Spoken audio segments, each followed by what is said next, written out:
আসসালামু আলাইকুম। আশা করছি সবাই অনেক বেশি ভালো আছেন। সবাইকে শুভ সকাল। সবার সকালটা অনেক বেশি ভালো কাটুক। আর আজকে আমার সকালটা শুরু হয়েছে গরুর ভুঁড়ির ভুনা দিয়ে একটা রুটি।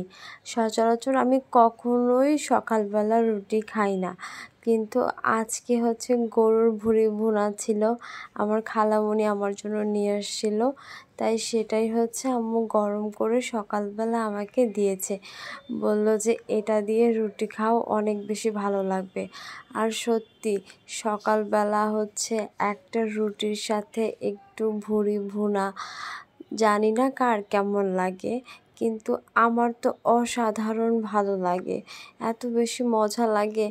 আর সবথেকে বড় কথা, আমার বড় খালার হাতের রান্না না অনেক বেশি মজা, মানে কি বলবো, আমার কাছে অনেক বেশি ভালো লাগে।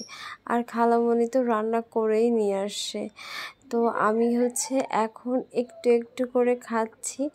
আর এখন আপনাদের একটা বট দেখাচ্ছি, আমার কাছে এত ভালো লেগেছে। আমি গতকালকে রাতেও খেয়েছি, তারপর হচ্ছে গতকাল দুপুরবেলাও খেয়েছি, আর আজকে সকালে আমি ব্রেকফাস্টেও এই বট দিয়ে, মানে ভুঁড়ি দিয়ে আর হচ্ছে একটা রুটি দিয়ে আমার ব্রেকফাস্টটা কমপ্লিট করছি।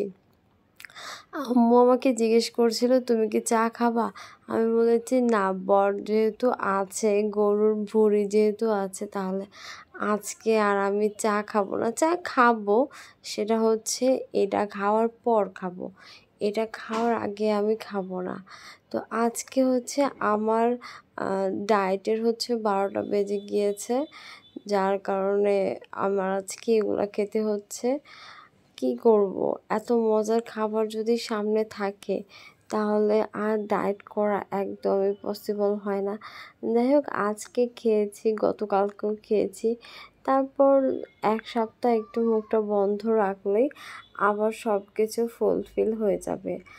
আর এই গরুর ভুঁড়িটা এত পরিমাণে সফট হয়েছিল, সবার হাতের গরুর ভুঁড়ি ভুনাটা না মজা লাগে না, কেমন কেমন যেন লাগে, বাট খালার হাতের ভুঁড়ি ভুনাটা এত মজা হয় আর এত বেশি সফট হয়েছে, মানে হাতে নেওয়ার সাথে সাথেই না গলে যাচ্ছে, মুখের প্রতিটা বাইটে বাইটেই হচ্ছে মনে হচ্ছে এত নরম মোমের মতো গলে যাচ্ছে। আর আমি অনেক জায়গা থেকে খেয়েছি, সেগুলো হচ্ছে শক্ত শক্ত থাকে, খেতে ভালো লাগে না, আর স্মেলটাও অন্যরকম আসে। বাট আমার খালারটা অনেক বেশি মজা হয়, যার কারণে আমি রুটি কম খাচ্ছি, আপনারা দেখতেই পাচ্ছেন, আমি বেশি বট খাচ্ছি।